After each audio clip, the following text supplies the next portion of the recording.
Okay, so you might have seen at the end of the last video that this code right here wasn't actually working for 7x7 boards. And I couldn't figure out why it was, but I've done a little bit of debugging and I'm just going to show in this video what it was, how to fix it, and just where the plan is next. So if I run this code at the minute on a 5x5 that was working, I'm printing out here lines, I'm printing out then 2 empty spaces and then lines to keep.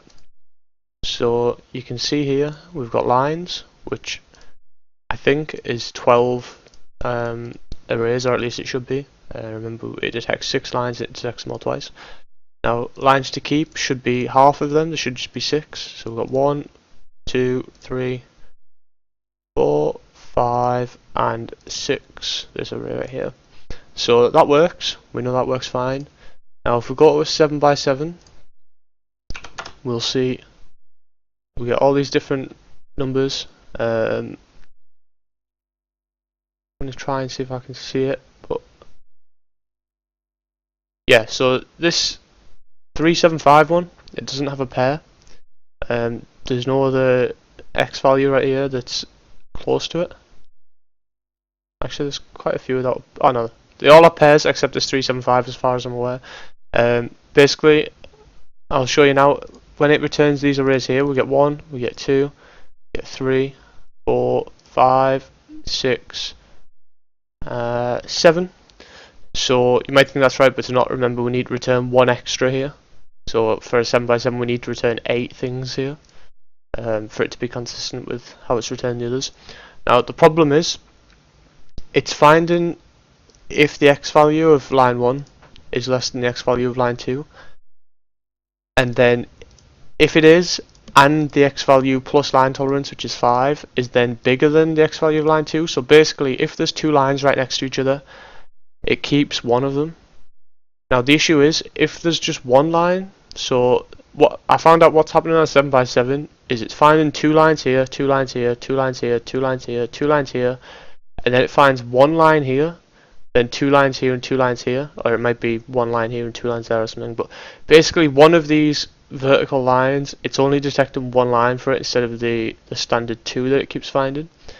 I'm pretty sure it's this line right here, because this looks, I don't know if you can tell on the screen, but it looks kind of like a little blurry compared to the rest.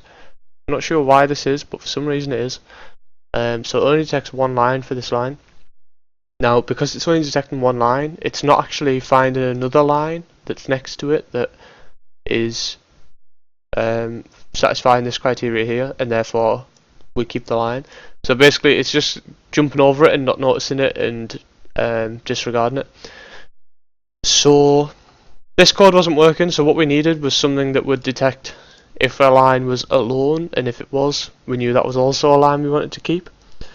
Now I couldn't figure out a good way to do this. I tried adding like an elif statement under here, so like right here I'd have like an elif and then something, and basically this something was going to say like if the line is alone, but I couldn't think of a good way to do this. It wasn't working, so in the end I got rid of this.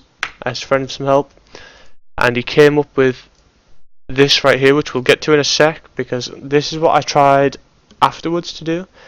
So what I tried to do was, rather than creating a new list and sort of adding to that list the lines we want to keep, I tried instead to just delete the lines that we didn't want. So if there was a double, instead of keeping one of those lines, we'd just delete one of those lines from the list we were keeping, and that way when we skipped over the solo lines, like the lines that was just, they didn't have a double, like this one that was causing a problem, we'd skip over it, but because we'd skipped over it and hadn't deleted it, it would still be there, so it'd still get returned and we'd get the right answer. The problem with this was numpy.delete. Basically the reason I thought of this was because with a list, so if you've got a list, you can do so if our list list array equals list, right, you can do list array dot remove and then pass it something, and it will find that something and delete it. I hope that makes sense. Hopefully you've seen that before. But numpy arrays, sorry, don't have a function like that as far as I'm aware. They've only got numpy.delete. And it might sound the same, but it's not. This actually takes an index, and then it'll delete that index from the numpy array. So this is a little different. So what I tried to do was do a numpy.where, similar to how I've done in other areas of this function, to find where the thing was we wanted to delete and then delete it. But basically I couldn't get this working. I ended up giving up on it, and my friend showed me how to do this. So basically we've got holder 1, we've set it off at -1, then we loop over line 1.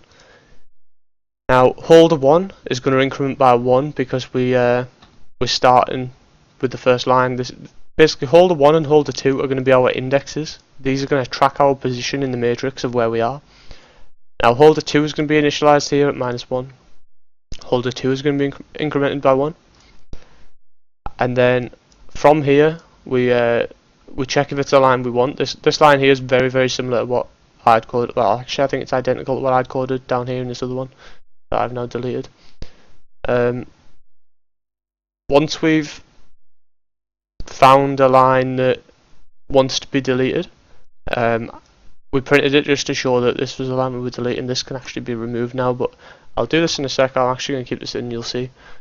Then we delete it from the lines, so we'll delete lines, and now instead of deleting the element, which is lines holder 2, we actually just delete the index holder 2, and we delete it along the 0 axis, which stops the array being flattened and then deleted that way. You'll see in a sec, hopefully, when I run this. Hopefully this works, we'll see. Yeah, so you see it's output these different numbers now. All these needed deleting, so if I print here, if we print lines, hopefully you'll see all these were ones to be deleted. So you can see we've got start with this one. So we've got 4. This is going to be the first line we find, and then 6. So one of these we know needs to be deleted because these are the first 2 lines. Now we can see we've actually deleted the 6th one.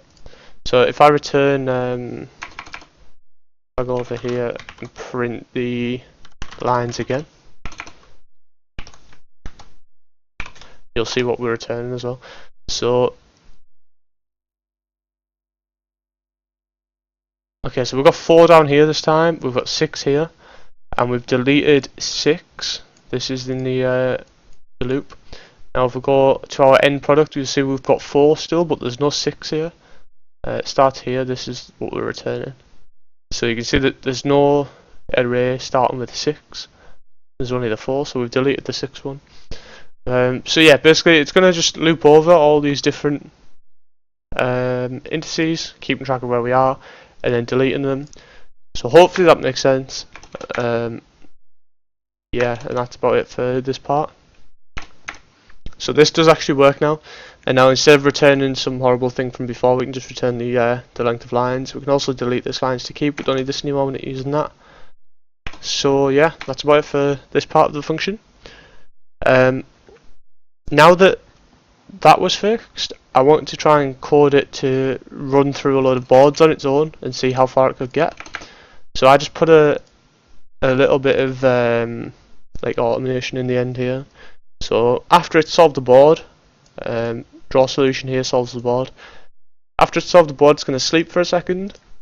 It's then going to move to this coordinate here, which if we go find a board and solve it. Now next level is actually at these coordinates, so it's going to move to there, then it's going to click, and then it's going to sleep for a second while the board flips and puts this new one on, and then it's going to run again, so it's going to call main again. So the idea is it's just going to loop indefinitely until it breaks. So what I'm going to do now is I'm just going to run this. You can see it run through all these levels, you can see how far it gets, and then when it stops we'll discuss what the next plan is. So I'll be back soon, you'll just see this run through.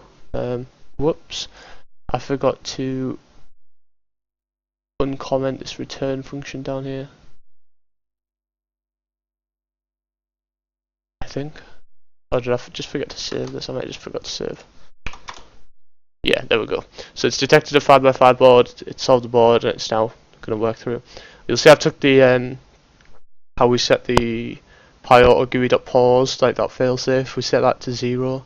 You'll see I've removed that. There's actually a slight delay now between all the actions, but it's still fast. It's just going to work through them.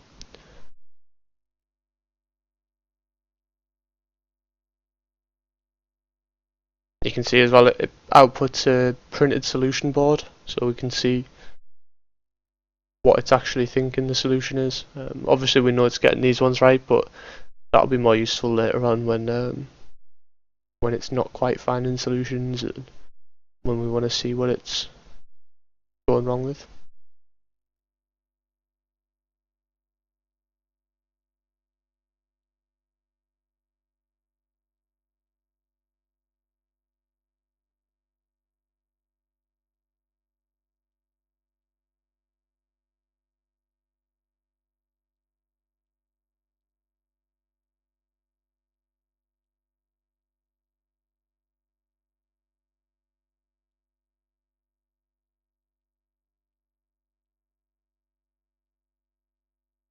Pretty sure this is the last board it can solve.